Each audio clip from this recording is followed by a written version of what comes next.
ప్రభుత్వ ఉపాధ్యాయ ఉద్యోగాల కోసం 1000 కాళ్లతో ఎదురు చూస్తున్న నిరుద్యోగులకు ఏపీ ప్రభుత్వం శుభవార్త చెప్పింది. ఎన్నికల హామీని నిలబెట్టుకుంటూ 16,347 పోస్టులతో మెగా డిఎస్సికి షెడ్యూల్ విడుదల చేసింది. ఇదే అంశానికి సంబంధించి మరింత సమాచారం మా ప్రతినిధి సత్యని తెలుసుకుందాం. సత్య,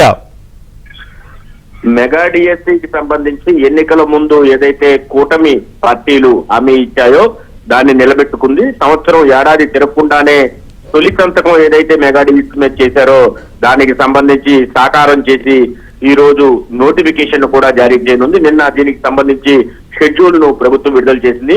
16,347 టీచర్ ఉద్యోగాల భర్తీకి నోటిఫికేషన్ నేడు 10 గంటలకు పాఠశాల విద్యాశాఖకు సంబంధించినటువంటి అదేవిధంగా డిఎస్సికి సంబంధించినటువంటి వెబ్సైట్, అధికారిక వెబ్సైట్ లో ఉంచుతామని ప్రకటించింది. ఆన్లైన్ ద్వారానే దరఖాస్తు చేసుకోవచ్చు అని కూడా స్పష్టం చేసింది. ఉపాధ్యాయ పోస్టుల కోసం ఎప్పుడెప్పుడు అంటూ కూడా ఇప్పటికే ఎదురు చూస్తున్నారు. చాలా మంది ప్రిపేర్ అయి సిద్ధంగా ఉన్నారు. అలాంటి వారికి ఇది ఒక పెద్ద శుభవార్తగా మనం భావించాల్సి ఉంటుంది.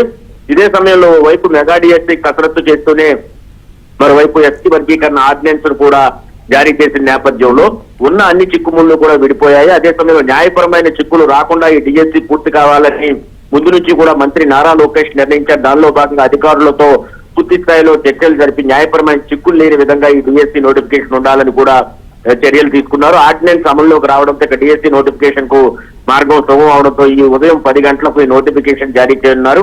వర్గీకరణకు సంబంధించి రిజర్వేషన్ శాతాలపై కూడా స్పష్టత వచ్చింది.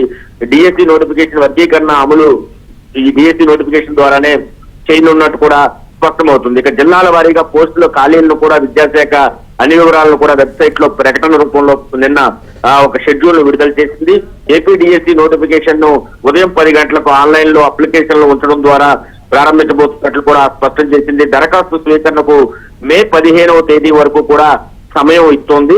అదేవిధంగా హాల్ టికెట్లను మే 30వ తేదీన అందించనుండగా పరీక్షలు జూన్ 6 నుంచి జూలై 6 మధ్య సుమారు 4 రోజుల పాటు జరుగుతాయి. సిబిటి విధానంలో ఈ డిఎస్సి పరీక్షలు నిర్వహిస్తున్నట్లు కూడా ఇప్పటికే ప్రకటించింది. ఇక ప్రాథమికకి పరీక్ష పూర్తయిన 2వ రోజే ఇస్తామని చెప్పడం జరిగింది. దాని మీద అభ్యంతరాలకు వారం రోజులు గడువు ఇచ్చి తర్వాత ఫైనల్ కీని మరొక వారం రోజుల తరువాత విడుదల చేస్తామని స్పష్టం చేసింది. అభ్యర్థులు అధికారిక వెబ్సైట్ లో AP.gov.in https apdsc.apcfss.in ద్వారా నోటిఫికేషన్ తో పాటు జిల్లాల వారీగా ఖాళీల వివరాలను కూడా చూసుకోవచ్చు అని చెప్పి స్పష్టం చేస్తూ ఆ ప్రకటనలో పేర్కొంది. దీంతో డిఎస్సి కోసం ఎదురు చూస్తున్నటువంటి నిరుద్యోగులు ఎవరైతే ఉన్నారో వాళ్ళందరూ కూడా హర్షం వ్యక్తం చేస్తున్న పరిస్థితి అయితే ఉంది. Thank you Satya.